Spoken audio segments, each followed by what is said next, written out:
Bonsoir madame, messieurs, bonsoir amis téléspectateurs, bonsoir chers sportifs également, bonsoir. Je suis très heureuse, comme tout le lundi, de vous savoir nombreux devant vos petits écrans pour pouvoir suivre cette émission. D'ailleurs, nous vous avons promis qu'il y aura quand même une émission spéciale parce que nous étions convaincus que la République démocratique du Congo allait ramener les trophées ici à Kinshasa, la capitale du pays. Voilà, c'est ce qui est fait depuis ce matin en tout cas. Les léopards de la République démocratique du Congo en provenance de Kigali au Rwanda sont arrivés ici à Kinshasa. Malheureusement, le carnaval prévu n'a pas pu avoir lieu.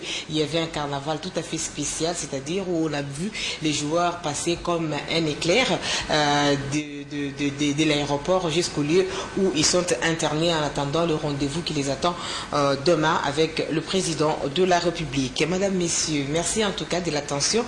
Comme je le disais tantôt sur ces plateaux, je ne suis pas seule. Je le partage avec les analystes sportifs. Il y a Jean-Louis Miasukama qui est avec nous. Bonsoir. Bonsoir. Comment ça va? Ça va. La fête était belle? Oui. Total aussi? Total. Allez, à Lyon Bar, Berne. Bonsoir. Bonsoir Marceline. Comment ça va? Oui, ça va. On dirait une fête des bonnes années, hein? Oui, bon, on s'est donné du plaisir et bon, on a remis les pieds sur terre, ça va. Ça va déjà. Ça et va. les téléspectateurs peuvent se rassurer que nous avons 45 minutes pour parler sport et particulièrement Chan, n'est-ce pas? D'accord? Oui, oui, allez. ça va. Alors, on va réveiller tout le monde parce qu'en fait, il y avait des gens qui ont eu également l'occasion de pouvoir suivre ce match-là à leur manière. Nous avons été ici sur ce plateau, dans ces studios bien entendu, pour pouvoir faire vivre en fait les grands moments de ces footballs champagne livrés par les léopards de la République démocratique du Congo. Et en ce moment-là, il y avait le public ou les Quinois qui étaient massés quelque part en train également de suivre à leur manière le match et commentant également comme des journalistes. Si vous voulez suivre cet élément, préparez pour vos parts. Dieu merci tantôt.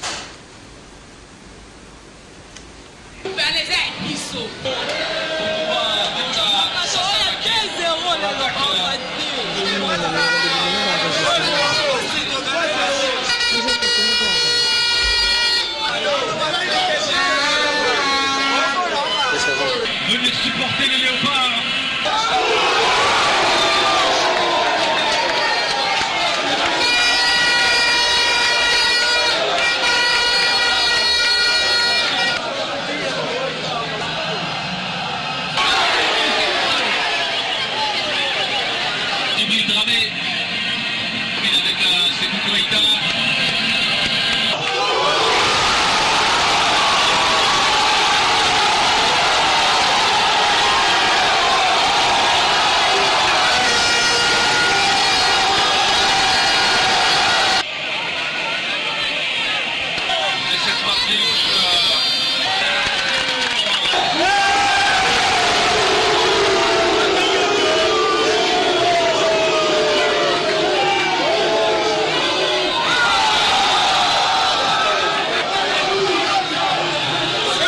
En tout cas, c'est comme ça ma casse. La même façon d'exprimer, je n'en ai idée. Surtout, dans le monde, mais chaque assobeta. C'est comme ça ma casse. Alors, donc, comme ça, et tu as vu que tous ont gagné. Ouais, ça Israël référence. Ça place Mogo, donc, ma Congolais, va se référer. Au monde déjà, le lot, les âmes en victoire. Foot, c'est ça, le Mogo Boye. Oh, au la place Mogo, il y a Mogo Té. Solo ta place ya Mogo.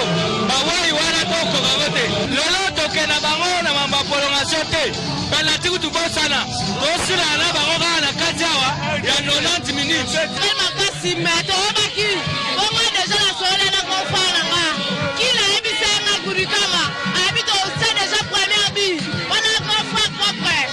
Allez kanga déjà dans la première mi-temps. To tabi. Le temps moi c'est une référence pour les Mali Mavoka. Pas Mali Mavoka avec un coupe Marie Missam, depuis qu'il a gagné 4-0, on va gagner. Et puis, je ne vais pas le dire, parce que c'est pas pour tout, c'est deuxième but à la tao.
apparaît hautement improbable qu'il aurait été donné par tous les observateurs. Voilà, chers téléspectateurs, donc Fimbu a fait comment on dit ça, a fait concurrence avec Katafumba, hein, parce que ce que j'ai vu en dernière position là, c'était Katafumba. Franchement, extraordinaire pour la République démocratique du Congo, 3-0. Ça, c'est une finale qui a de la valeur ajoutée, quoi. On marque 3 buts comme ça face aux jeunes Maliens. Je regrette amèrement. J'aurais également souhaité voir le Malien au sommet, malheureusement. Il faut attendre peut-être l'édition prochaine pour voir les choses changer, parce qu'en fait les Maliens, depuis l'édition de 2011, ils étaient écartés en quart de finale. En 2014, c'est le demi-finale. Et puis voilà, en 2016, c'est la finale. C'est déjà une très bonne chose. Peut-être que les trophées, il faut attendre maintenant à la prochaine édition. Alors vous, un petit commentaire. Vous avez suivi également comme les autres, parce qu'en fait, on a laissé les talents de journalistes à ces gens-là, parce qu'ils l'ont bien fait de manière chronologique. On a vécu toutes les émotions à chaque grande étape de cette finale RD Congo, Mali. Allez, un petit commentaire. Oui, c'était une finale plaisante. C'était pas les genres de finale où on voit vraiment un match fermé, où les équipes sont en train de calculer. C'était des belles équipes qui aiment jouer. Malheureusement, il faut encore du temps aux Maliens, à cette jeune formation qui venait dont certains joueurs, la plupart venaient de jouer la finale de U20. Bon, on les a renvoyés à l'école, ils ont encore bien des choses à apprendre. Mais sinon, l'ambiance était vécue partout à Kinshasa, partout dans le pays, comme celle que nous venons de voir tout à l'heure. Moi, j'étais avec mes amis quelque part dans une des places fortes de Kinshasa et on a connu la même ambiance. Voilà, la même ambiance. Les débits de boissons ont fait du bon travail, en tout cas hier dimanche, parce qu'en fait tout le monde était curieux de pouvoir goûter quelque chose pour savoir un peu ce que ça fait, la symbiose qu'il y a entre la joie et l'envie de faire quelque chose de mieux, n'est-ce pas? Oui, parce que je pense à partir de 17h, 17h30, tous les Congolais étaient à l'heure de la CHAN. Alors tous les Congolais, aussi bien au pays qu'en dehors du pays, on l'a vu aussi à Kigali. À Kigali, il faut dire que c'est le 1/100e de la population de la RD Congo qui est parti là-bas, mais les stades étaient pleins. 1/100, on n'a même pas senti leur absence ici en tout cas. Alors c'est vrai, et je pense qu'on a vu toutes les émotions du match dans cet élément. Et moi je me souviens qu'à un moment même le courant à la maison est parti, donc j'ai dû sortir et je suis allé sur 24 novembre en face de Kinmart et c'était déjà plein. J'ai dû aller trouver ailleurs. Chez vous, la SNEL avait déjà commencé ces histoires depuis... Oui, après le deuxième but. Oh là là, après le deuxième but. Les autres attendent de la journée d'aujourd'hui. Et je pense qu'à l'image du CHAN, qui était un très beau CHAN, je pense qu'elle a eu ses galons. Le CHAN maintenant, c'est sa 4e édition, c'est une édition référence. À l'image du CHAN, c'était une très belle finale. Et on a eu, je crois, sur les 4 éditions, 2 belles finales. La première édition et cette édition-ci. Voilà, parce qu'il s'agit également de la République démocratique du Congo. Non, il y a eu des buts, de l'engagement, de la manière, et aussi de son côté artistique n'a pas manqué. Voilà, son nom est sur toutes les lèvres. Aucun Congolais ne peut prétendre ne pas le connaître au nombre d'exploits réalisés à travers différentes compétitions internationales de football. Florent Ibenge est le plus célèbre des Congolais sportifs. Homme des défis majeurs, il est celui par qui la RD Congo a réussi à lever son front devant le Congolais d'en face. Par son coaching payant, l'Angola a été contraint de plier bagages pour laisser les grands continuer la course au titre. Le Rwanda, bien que pays organisateur du CHAN, a été embrigadé par les exploits des léopards. Alors que tous craignaient le jeu rapide des Guinéens, il a réussi à imposer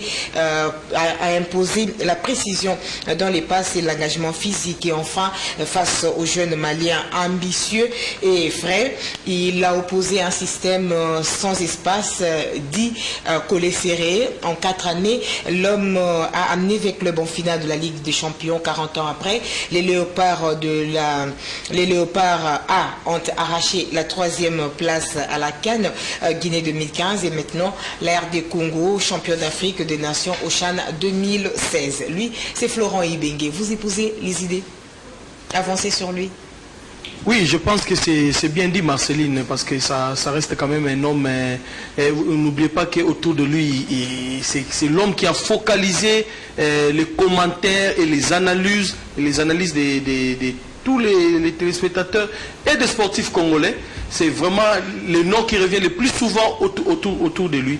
Et Florent Ibenge finalement devrait connaître cette consécration, parce que n'oubliez pas, il a raté une finale avec l'SV Club, il a été en demi-finale de la Coupe d'Afrique des Nations, il a aussi raté la finale, si on veut blaguer un tout petit peu, avec les tournois de l'indépendance en Angola. Et il a raté la finale avec le tournoi amical organisé à Brazzaville. Il était temps pour lui de glaner quelque chose d'important, et donc bravo à Florent Ibenge une fois de plus. Bravo à Florent Ibenge, parce qu'il a conduit ses poulains jusqu'à la finale et a même remporté la dite finale. Florent Ibenge, c'est vrai, on ne cessera de l'ascenser. Moi je l'appelle l'homme des défis, tout simplement parce qu'il a réussi à nous faire ce genre de plaisir. C'est vrai, sur d'autres facettes il y a quand même à redire, mais en tout cas dans l'ensemble, pris comme ça, en tant que Congolais, il y a de quoi apprécier le talent de ces jeunes ou de cet enfant du pays. Oui, il y a qu'à redire parce qu'il n'est pas parfait. Ouais. Mais jamais un entraîneur, je crois, en RDC n'a été aussi adulé que Florent Ibenge. Jamais on a eu un entraîneur d'un tel niveau, au point qu'il est le 50e sur le classement international. Donc, il est vrai qu'il a ses défauts, mais il a aussi ses qualités. Et il a une lecture de jeu et il connaît le casting des hommes assez performants. Et c'est pour ça qu'on a eu ces résultats. Voilà. Et je pense qu'on n'a pas encore tout vu de Florent Ibenge. On en a, voilà, exactement. Il n'était pas seul. Il y a également un certain Kimwaki. Il est le champion des champions. Lui, c'est Joël Kimwaki Mpela. C'est comme ça qu'on l'appelle. Le seul Congolais à avoir remporté à 2 reprises le CHAN. C'était en 2009 à Abidjan, à Côte d'Ivoire, et puis en 2016 au Rwanda, à Kigali, du haut de son mètre 90 et près de 87 kilos. Comme ça, on dit c'est un homme costaud. Quand il est à la défense, on sent sa présence. On voit même ici le pouvoir qu'il a. Il essaye d'appeler en fait ses coéquipiers à venir, parce qu'il faudra manigancer quelque chose pour aller remercier ce public qui a effectué les déplacements de ces stades pour assister à cette rencontre. Donc l'homme avait de l'autorité un tout petit peu, comme je le disais, l'homme à la touffe de cheveux colorés en teinte jaune, et actuellement en tout cas triple brassard. Il est capitaine chez le A, capitaine chez les A Prime, et même capitaine dans tout puissant Mazembe, puisqu'on en parle. Il a à son actif 2 ligues, 2 champions, une finale à la Coupe du Monde de club champion. Il a été 4 fois champion de la 2-1 de la Ligue nationale de football, 2 super coupes et 2 coupes nationales avec le Daring Club Motema Pembe. Une 3e place à la CAN 2015. À 29 ans, Joël Kimwaki a connu une carrière florissante et éloquente. Vous partagez? Oui, mais absolument, c'est les gens de joueurs dont le palmarès est en or, et dont les jeunes qui sortent de l'école ou qui viennent dans les grands clubs rêvent de connaître les parcours. Parce que franchement, il aura tout connu, il aura tout gagné, à l'exception de n'avoir pas encore participé à la phase finale d'une Coupe du Monde. Mais il n'est pas isolé dans ces cas. C'est tous les Congolais de sa génération qui n'ont pas encore participé à cette phase finale.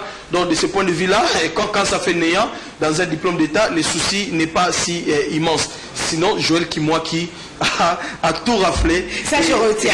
Quand ça fait néant à la publication de l'examen d'État, personne n'est déçu. On se fait des soucis, mais c'est pas voilà. Alors, mais encore que Marceline, je souligne que c'est pas encore tard, parce que là, vraiment, dans les léopards seniors, ils ont une génération qui peut aussi commencer à rêver, n'est-ce pas, Jean-Louis, à participer, justement, à participer à une phase finale de la Coupe du Monde. Ce n'est pas tard. Je crois qu'ils ont Russie 2000. Pourquoi pas? Pourquoi pas? Vous pensez? Et donc, en fait, je pense qu'on n'a pas encore fait notre véritable panthéon des sportifs. Il existe dans les idées, dans les têtes, mais je pense que si on devait faire un véritable panthéon pour les sportifs et pour les joueurs de football, qui a sa place, comme Ibenge, on a vu, et c'est ça, c'est parce qu'il est constant, parce qu'il sait rassurer les hommes, rassurer aussi bien l'entraîneur que les hommes, qu'il est arrivé à cela, parce qu'aujourd'hui, il est tout simplement, peut-être avec Kitiaba, un des joueurs de l'histoire du football congolais le plus titré. Fierté nationale, Matampi Vumbile, il signe son grand retour par la grande porte. Il est comme ses coéquipiers champions de la 4e édition du CHAN. Son nom inscrit dans les annales pour avoir propulsé les Congolais en finale avec ses arrêts magiques et sa bonne lecture des jeux. Intransigeant, moins problématique, il a été ce dernier rempart sur qui tout un peuple comptait.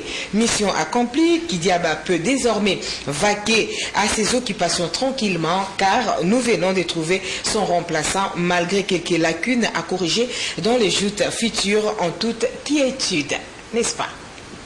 Oui, je pense, parce que finalement, Kidiaba, pendant longtemps, a gardé les perches de notre équipe nationale et donné justement l'impression d'être irremplaçable, ce joueur incontournable dont on ne pouvait pas se passer. D'ailleurs, je me rappelle qu'à l'annonce de son retrait à l'équipe nationale, beaucoup de Congolais ne savaient pas si vraiment l'équipe nationale trouverait un autre gardien de sa trempe. On a douté de sa qualification. Et je pense que là, Matampi fait vraiment les très bons retours. C'est un retour gagnant. Parce que n'oubliez pas, Marceline, que c'est pas facile. Beaucoup de joueurs de sa trempe qui ont fait la fierté d'un club sont partis et sont revenus sans connaître la même gloire, sans connaître la même gloire, je voulais dire, et le même succès. Et Matampi qui rentre et qui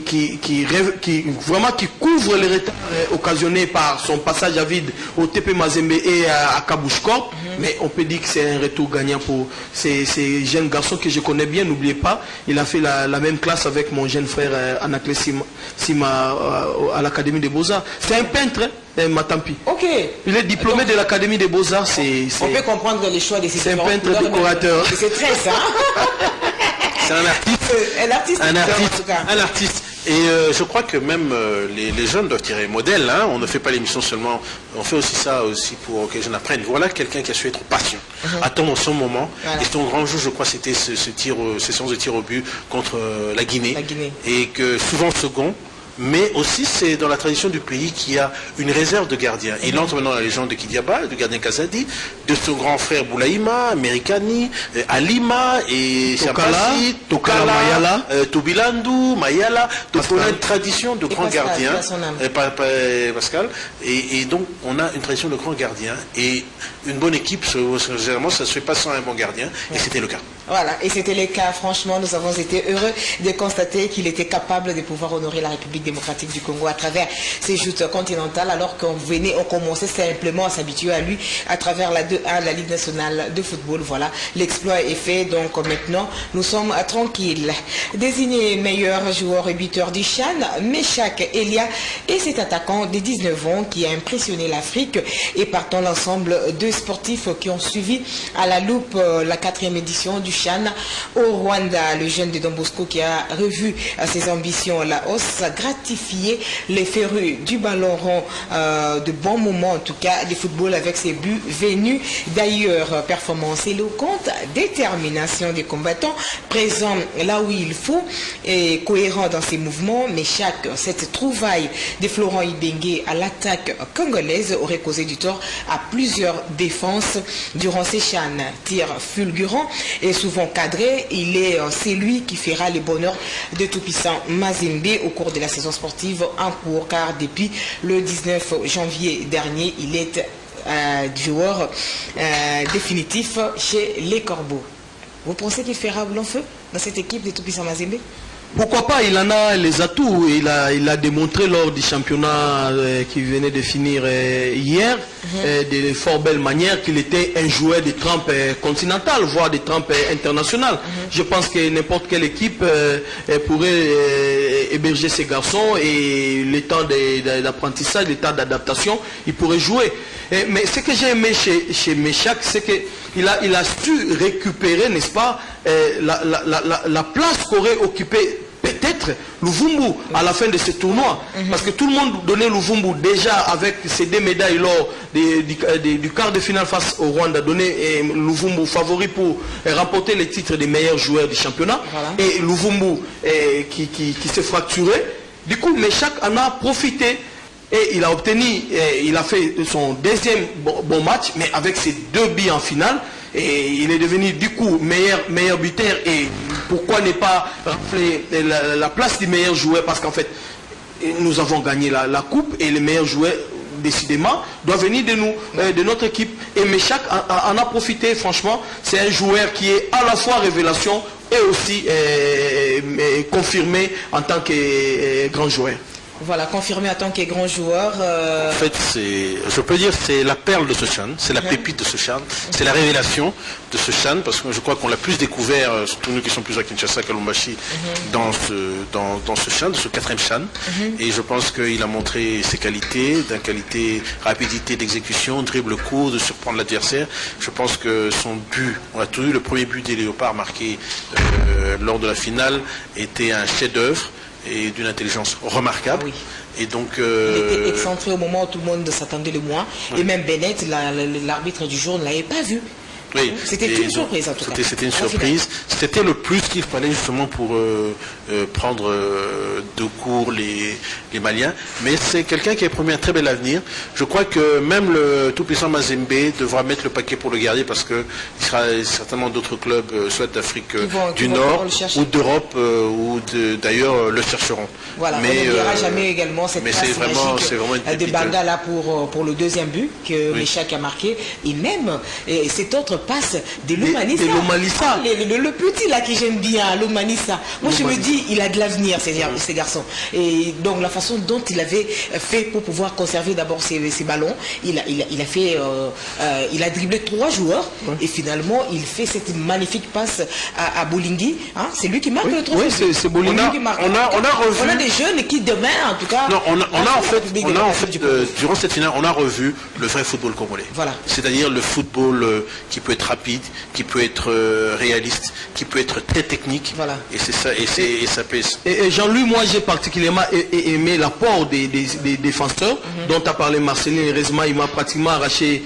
les beefsteaks à la bouche, parce que Bangala qui se transforme en un médiateur et qui offre ces ballons en profondeur pour Meshak, c'était remarquable. Mais j'ai aimé aussi cette chevauchée de l'Omalissa. Ouais. Mais remarquez qu'au dernier moment, il fait un crochet intérieur du pied gauche qui lui permet en fait de voir l'autre côté qu'avaient oublié les défenseurs maliens.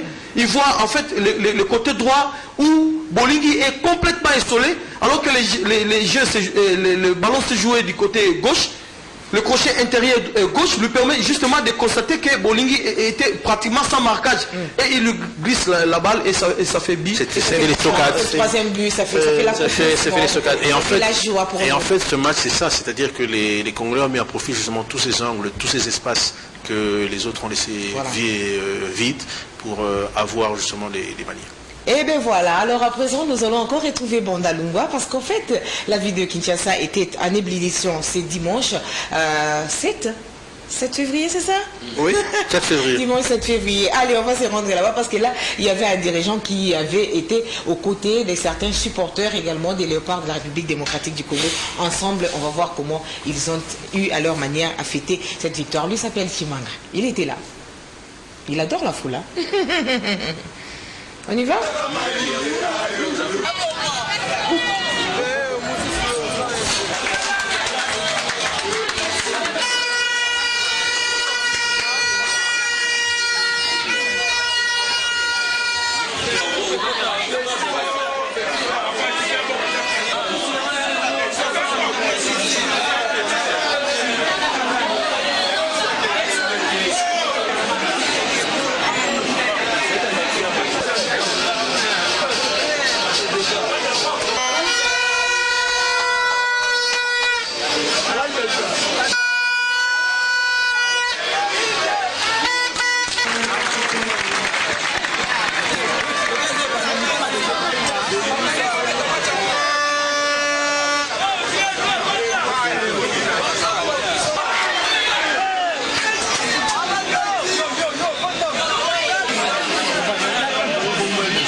Nathalie aza léopard tosepeli mingi nga nazalaki awa na kati ya bandal en tout cas c'est Paris ambiance ya kitoko tosepeli ekontinaka kaka bongo merci.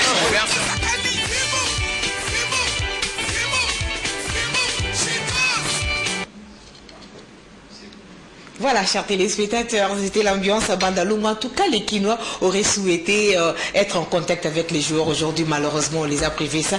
Mais on regrette quand même le fait qu'on ait brûlé un bus dans le district de Tchangou là-bas. Hein. On précise, on n'a pas assez de précisions à propos, mais en tout cas, à ce qui paraît, ce qui s'est passé. Et puis, même ça, les Kinois sont quand même déçus du fait qu'ils n'ont pas eu l'occasion de voir leurs joueurs. Ils ont commencé à fêter depuis le premier jour, lorsque nous avons affronté l'Éthiopie. Dès là, jusqu'à la finale, quand même, ça fait un long parcours. Il fallait une certaine consécration, c'est-à-dire voir ces joueurs-là en live, les côtoyer, les lancer certains mots, ça leur ferait peut-être, ça leur aurait fait énormément plaisir. Dommage, ils se partiraient, mais attendons voir si le mercredi, le programme est respecté. Donc, nous aurons l'occasion de les voir, mais ils auraient déjà passé 48 heures ici. Peut-être qu'ils perdront encore. Ils n'auront plus la fraîcheur intacte de Kigali. Bon, ben, n'empêche, on va sentir quand même l'odeur de Kinshasa à travers ces jeunes gens. Ils nous ont fait honneur et nous sommes fiers d'eux parce que grâce à eux, aujourd'hui, les drapeaux de la République démocratique du Congo a flotté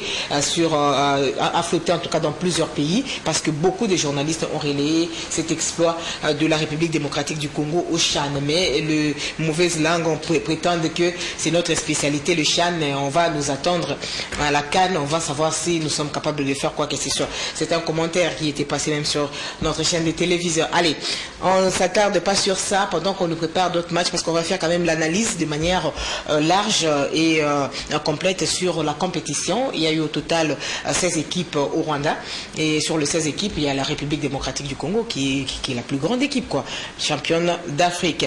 Et puis on parlera des exploits, on parlera des faiblesses de certaines équipes, on parlera également de la bravoure de certains staffs techniques, parce qu'on a vu quand même de très belles choses au Rwanda, curieusement. Donc ils ont attendu seulement le Rwanda pour qu'on puisse offrir un tel spectacle. Mais cela ne m'empêche pas de pouvoir vous donner d'emblée l'équipe type de la République, l'équipe type de ces Chan, 4e édition 2016. Mais avant qu'on en arrive, je crois qu'il serait mieux quand même que l'on parle un peu de cette compétition, de cette analyse-là. On va revenir sur ça après, parce que là, il y aura les images appropriées pour cela. Alors dites-nous, messieurs, comment vous avez, vous, vécu ces Chan 2016?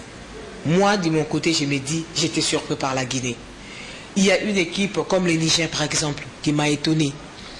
De l'autre côté, vous avez une équipe du Mali qui a encaissé 3 buts seulement durant tous les parcours pour en faire 6 à la finale.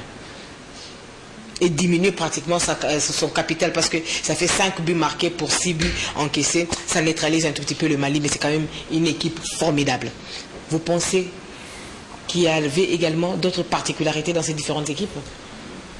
Oui, je crois. Je suis d'abord d'avis avec toi que la Guinée a fait une très forte sensation. D'ailleurs, je regrette qu'hier, ils aient vendagé leur 3e place, franchement. Parce que figurez-vous que cette équipe qui a dominé la Côte d'Ivoire n'a pas pu arracher la médaille de bronze. C'était vraiment assez décevant. Déjà, ils ont été supérieurs dans tous les compartiments du jeu. Ils ont obtenu un premier penalty qu'ils n'ont pas pu concrétiser. Ils ont eux-mêmes offert aux Ivoiriens un but sur une bourde monumentale, pourtant d'un gardien, Ibrahima, qui avait été très bon tout au long de la compétition, l'un des meilleurs gardiens d'ailleurs de la compétition. Et ils obtiennent un second penalty qui n'arrive pas à... Est-ce que c'est Ibrahima qui avait fait les parcours? Je pense pas. Pour la Guinée, c'était pas... comment il s'appelle? Abdelaziz. Je parlais d'Abdelaziz. Oui, Keita. Keita, et voilà. Exactement. L'autre, là, s'il était remplaçant, mais puisqu'Abdel a été touché, donc on l'a dit, pour la finale, on le place. Bon, bah, il n'était pas aussi mauvais. Voilà. Alors, donc, ils obtiennent un second penalty. Ils n'arrivent pas à concrétiser. Et finalement, les Ivoiriens reviennent. Vous sentez vraiment que cette équipe guinéenne a manqué d'expérience. Sinon, ils auraient dû... D'ailleurs, moi, je disais à mes petits Tony, Guilain au Char Club, que la finale, nous l'avons jouée face à cette équipe guinéenne. Et que face au Mali, les choses seraient faciles pour des raisons que je pourrais évoquer. Pour preuve, c'est qu'on a marqué 3 buts. Oui, d'ailleurs. Le Mali, facilement. On a marqué par intermittence, mais quand même 3 buts. 3 beaux buts. Et moi, je me dis également, le Gabon, c'était de la déception. Oui, le Gabon, c'est la déception. Il y a même, non seulement on a fait partir l'entraîneur maintenant, mais même des joueurs qu'on leur a demandé de ne jouer plus dans l'équipe nationale au Gabon. Parce qu'ils étaient convaincus que c'était et le problème, avoir le ballon d'or africain évoluer en Europe, à l'étranger, et de l'autre côté, aller l'organisation de la CAN. Non, mais quel bilan? La CAN 2015, c'était un vrai fiasco, éliminé au premier tour, et vous arrivez au CHAN, la même chose. Voilà. Ça fait des éditions, des compétitions différentes, mais pas de résultats. Un passage à vide. Un passage à vide est totalement... Et dire qu'en 2017, vous organisez chez vous. Oui, mais je pense que jusqu'à aujourd'hui, 4e édition, c'est le meilleur CHAN. Jusqu'aujourd'hui. Déjà de par l'organisation, mais après de par l'engagement des équipes. Qu'est-ce qui fait le beauté du CHAN? Le beauté du CHAN, c'est le fait que ce sont des joueurs locaux, qui ne sont pas comme des joueurs professionnels sous contrat en Europe, ailleurs, et qui se risquent, qui se donnent. Voilà. Et on a senti cet engagement. Et puis la leçon, c'est-à-dire qu'on peut avoir la bonne défense, mais il faut marquer. Voilà. Vous avez vu le cas de la Zambie. Aucun but encaissé, mais éliminé au tir au but. Voilà. La meilleure défense du CHAN. 0 but encaissé, mais ils se sont fait éliminer parce qu'ils n'ont pas marqué des buts. Exactement. Voilà. Ça fait le meilleur, ça. Je partage l'avis de Jean-Louis parce qu'on voit quand même qu'avec les joueurs professionnels, ils s'économisent, ils jouent avec parcimonie. Voilà. Ils sont là en train de penser aux millions qui touchent dans les... Exactement. Donc il faut préserver cela. Ils ne sont pas présents dans les duels, ainsi de suite. Mais regardez comment nos jeunes gens se sont livrés. Moi qui craignais par exemple l'absence de Padou et est-ce qu'il y aurait complicité entre Bangala et Kimwaki, mais hier on n'a même pas senti cette absence de Padou. Mais au moins on a senti l'absence de Luvumbu. Luvumbu. En tout cas moi j'ai senti son absence. Mais... Surtout contre le match de la Guinée, parce que Meshak n'était pas très en forme. Oui, très inspiré, je dirais, face à la Guinée. Mais heureusement qu'en finale il nous a rattrapé les retards de la Guinée, les occasions manquées face à la Guinée. Voilà pourquoi il a été sacré meilleur joueur du tournoi. Mais vraiment meilleur buteur, meilleur joueur, mais la paire qui a fonctionné à merveille. Je ne cesserai de le dire, Marceline, je crois que là, vous présentez ce que je veux dire, c'est vraiment la complicité entre Merveille Bopé et Munganga Dingoulou des clubs. C'est comme si ces joueurs-là étaient nés pour jouer ensemble. Il y a une autre chose aussi, les motivations, partie de motivation du CHAN. Il faut donner l'occasion aux joueurs locaux qui ne sortent pas de pouvoir s'exprimer, de pouvoir s'épanouir. Parce que là, il y aura peut-être des c'est un miroir aussi. Oui, c'est un miroir aussi des championnats. Le classement de la CAF, c'est que le premier championnat, par sa qualité, et tout ça, c'est celui de Tunisie. Le deuxième, c'est l'Égypte. Et le troisième, c'est la RDC. Curieusement. On a gagné des places. Nous qui non, c'est pas qu'on a gagné des places, c'est comme ça. La Lina Foot est le troisième championnat. Le meilleur. Et je crois qu'on gagnera des places, Jean-Louis, avec on a joué la finale le dimanche, le lundi, il y a le match des championnats. Non, c'est pas le lundi. C'est un des éléments qui a joué parce que ça contribue à la forme de nos joueurs. Voilà, à la forme de nos joueurs. On rappellera également cette farce de la République démocratique du Congo vis-à-vis du Cameroun. Nous avons joué le troisième match le troisième match du pool contre le Cameroun. Nous avons largué l'équipe C et puis les Cameroun s'est dit voilà, je suis là, je suis grand parce que j'ai battu la RD Congo 3 buts à 1. Curieusement, le Cameroun écarte. Président, moi j'étais étudiant encore quand les étudiants camerounais qui étaient là, qui étaient aussi des très bons joueurs de foot aussi, se moquaient de nous parce qu'à l'époque, dans les années 90, on ne foutait rien de bon. Et 2000, j'ai même félicité un Camerounais qui s'est même moqué de nous. Mais aujourd'hui, le Cameroun de football sur le plan local est au plus bas. Les clubs sont au plus bas. Ils ont beaucoup de problèmes avec le plus bas. Aujourd'hui, chez nous, on parle encore de Dering, de V-Club, de Mazembe, tout ça. On ne parle plus de Tonnerre de Yaoundé, du Nou de Ndouala, des canons de Yaoundé. Et tout ça. Et certains sont aussi pas disparus, bien descendus au fond des classements ou au fond des divisions. Mais nous, c'est le même club qui existe jusqu'à aujourd'hui. Et Marceline, moi je crois qu'en fait, c'est nous qui ne leur avons pas rendu un bon service. Non, parce que c'est comme si, oui, justement, je te rejoins. C'est comme si nous leur avons servi un cadeau empoisonné. Nous leur avons donné l'occasion de se sentir grands. Voilà, parce qu'en fait, face à une équipe éthiopienne, une modeste équipe éthiopienne que nous avons copieusement bâtie par 3-0, ils ont fait le point de 0-0 et ils ont battu l'Angola par la petite démarque.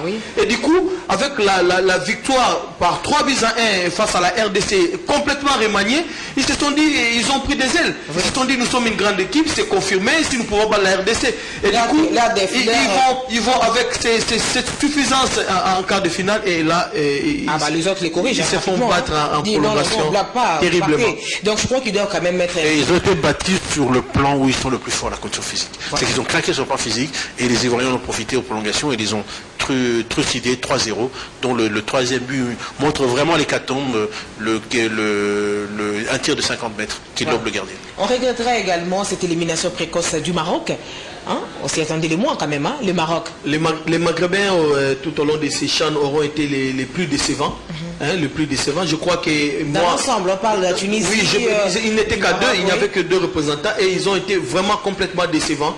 Marceline, moi je crois que la plus grande déconfiture vient de la Tunisie, parce que le Maroc déjà, du point de vue club, on ne voit pas des clubs marocains depuis une décennie pratiquement, mais c'est plutôt la Tunisie qui est présente et dans la confédération, qui est dans la Ligue des Champions. Vous avez Espérance, vous avez Extraction, vous avez Toit Sportif de Sahel, et venir avoir tous ces clubs-là et venir en CHAN avec cette équipe-là qui n'avait aucun plaisir pour jouer ensemble, qui se sont fait éliminer par ces petits, entre guillemets, ces petits Maliens.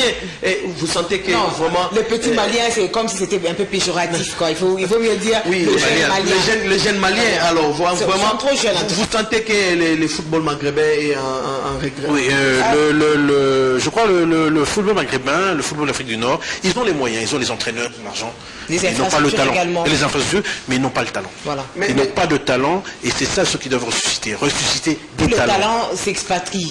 Justement. Et ils font aussi des fois le complexe de croire que leur championnat équivaut au championnat européen, ce qui est complètement faux. Et je crois aussi qu'ils ont un deuxième problème, Jean-Louis, c'est comme s'ils sont en fin de cycle, parce que n'oubliez pas, Marceline, les structures, les systèmes fonctionnent comme ça. On a une apogée, on est là, et puis du coup, même l'histoire le dit, à chaque apogée, il y a une décadence, il y a une chute. Ils sont en fin de cycle, ils doivent trouver d'autres motivations. Voilà, nous étions également dans notre décadence, voilà que nous venons de nous réveiller, chers téléspectateurs. Je rappelle, ou je vous informe, le 11 type pour cette 4e édition du CHAN 2016. Comme gardien des buts, c'est le Congolais Lei Mantapi Vumbi, Abdul Karim Dante du Mali, Joël Kimwaki RD Congo, Cheikh Ibrahim Kamara de la Côte d'Ivoire, Mohamed Youla de la Guinée, Conakry bien entendu, Ibrahim Souri Sankom de la Guinée, Elia Meshak de la RD Congo, Nguessan Serge de la Côte d'Ivoire,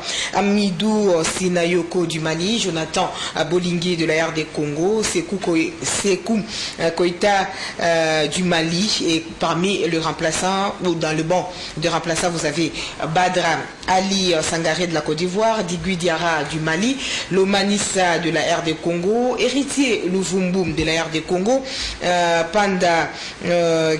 Daouda Kamara de la Guinée, Aka et 6 de la Côte d'Ivoire, Ernest Sugira du Rwanda. Le seul meilleur joueur du Rwanda s'appelle Sugira, c'est d'ailleurs lui qui a marqué plus de buts pour cette équipe du Rwanda. Et vous avez Ahmed Akaishi comme étant les remplaçants de cette équipe type. Le lundi prochain, en tout cas, on va revenir sur ça avec image à l'appui, joueur par joueur. Aujourd'hui, nous étions dans l'euphorie, nous avons passé pratiquement la soirée d'hier en train de fêter. Voilà qu'aujourd'hui, il fallait venir travailler. Ce n'est pas une mince affaire, mais nous avons tenu compagnie, chers téléspectateurs. Le lundi prochain, nous revenons sur les exploits de tout le monde. Nous avons cité 4 joueurs seulement du côté de la République démocratique du Congo, alors qu'il y en avait 22. Donc chacun aura sa part d'explication et des compétences ou des performances au cours de notre émission de lundi prochain. Monsieur Jean-Louis Berne Eilenbar, nous serons là le lundi prochain, même pour une antenne de 10 minutes, pour parler des exploits de ces joueurs-là de la République démocratique du Congo. Petite conclusion. On commence par... Jean-Louis, il passe le micro. Habituellement curieux. Je ne comprends pas. Depuis un certain temps, les Congolais, nous devenons solidaires. Hein? Oui, très solidaires. On a vu comment on a fêté, comment on a célébré les sacres partout dans tous les coins de la capitale et du pays. C'était ça, et la cordialité avec des amis qui se savent avoir été à nos côtés. Je ne voudrais pas les citer aujourd'hui. Alors, des grâces. Donc voilà. Et je crois que pour une dernière fois, j'ai dit encore, pour une énième fois, j'ai dit bravo à cette équipe de la RDC qui, dès les 2 premières journées, avait donné sa position, avait donné ses couleurs comme étant des équipes fortes du championnat et qui a su conserver sa position et ramener les trophées. Ça, c'est une très belle chose. Et je crois qu'il faut tenir compte de plusieurs paramètres, notamment le coaching, un coaching collégial pivoté par Ibengue, qui sera franchement consacré comme un grand actuellement, mais il y a aussi le ministère des Sports qui a fonctionné à merveille, et puis pourquoi ne pas parler de toutes les conditions qui ont émaillé cette organisation. Exactement. Alors voilà. Jean-Louis, parce qu'il nous reste plus que 2 petites minutes, nous avons une image à diffuser également pour nos téléspectateurs. Oui, rapidement, je dirais qu'en tout cas, encore félicitations au Léopard, félicitations au coach Ibengue. La chose qui est là, plus on a, plus on veut. Voilà. Donc maintenant, on a la CAN en 2017, on a la Coupe du Monde en 2018, et on a peut-être la Coupe des Confédérations en 2017. Et donc, c'est-à-dire qu'on doit essayer de voir comment... C'est la CAN qui est en 2017. Mais la Coupe des Confédérations aussi, en 2017, en Russie, en juin. Voilà. Et donc en 2018, la Coupe du Monde. On préfère, les téléspectateurs aiment qu'on appelle ça la Coupe du Monde. C'est plus simple. Et pourtant, ce sont des confédérations qui se retrouvent là-bas. Oui. Voilà. Alors, donc cela veut dire qu'il faudrait continuer sur ce lancé, voir à l'avenir et tenir compte de pas mal de choses. On a vu le cas du Mali grâce à la formation. Mais chaque Bolingué, d'autres ont fait des écoles de foot, et surtout on a pu permettre, ce que doivent rester les écoles de foot, c'est d'éduquer les joueurs, les former pour revenir et faire éclore leur talent. Voilà. Donc il faut arriver maintenant à faire des écoles de foot qui font éclore le talent des gens, qu'on ait les infrastructures. Parce qu'on a remarqué que certains stades du Rwanda sont comme nos stades municipaux. Voilà. Il faut continuer ce programme, il faut continuer, même avec des terrains annexes, pour permettre non seulement des entraînements, mais permettre aux jeunes de cesser sur les terrains, parce que le sport a ce rôle de socialisation urbaine, de même lutter contre les coulons et tout ce qu'on veut. Donc on a vraiment de quoi gagner dans le poursuite de cet effort. Et la Lina Foot est peut-être sur la Jean-Louis, on n'a pas assez de minutes. Voilà, nous sommes arrivés à la fin de notre émission. Nous rappelons que le trophée du Fair Play a été remporté par la RD Congo. Mais il y a élu meilleur joueur du CHAN. Il a même été élu meilleur buteur. Mais les plus beaux buts restent celui d'Nguessan Serge de la Côte d'Ivoire. C'était contre le Cameroun. En tout cas, ça c'est le plus beau but. Rassurez-vous, le lundi prochain, vous allez vivre ça. Mais en tout cas, comme nous savons faire bien les choses, eh bien, il y a eu une fille qui s'est improvisée, qui s'est déguisée en sœur Marie Missamou. C'est ça également le mal d'être une vedette ou une star. Elle a été une star, effectivement. Nous l'avons pleuré pendant que nous étions en train de jouer les CHAN au Rwanda. Une façon pour cette fille ou tous les sportifs de la RD Congo d'immortaliser cette dame des cœurs, c'est à travers cet élément que je vous prie de suivre. Mais il serait souhaitable que l'on appelle ces trophées également ramenés du Rwanda Marie Missamou. Ça serait une bonne chose parce que les artistes ne meurent jamais et on ne peut pas pleurer à la maison en ce moment parce qu'on a entendu le nom de Marie Missamou, n'est-ce pas? Elle a été l'idole et copiée par les autres. Merci Romain Malembi, merci Mathieu, merci David Ebeni, merci Fabien Kaloumé, merci Noël Tunda, merci Auguste Mpoyo, merci à Jean Donga, merci également à qui d'autre, à Toussaint, merci à vous tous, merci Jean-Louis, merci. À lundi prochain. Allez, on se quitte avec cette image grâce à Félicien et Sanga, bien entendu. Allez, à lundi prochain.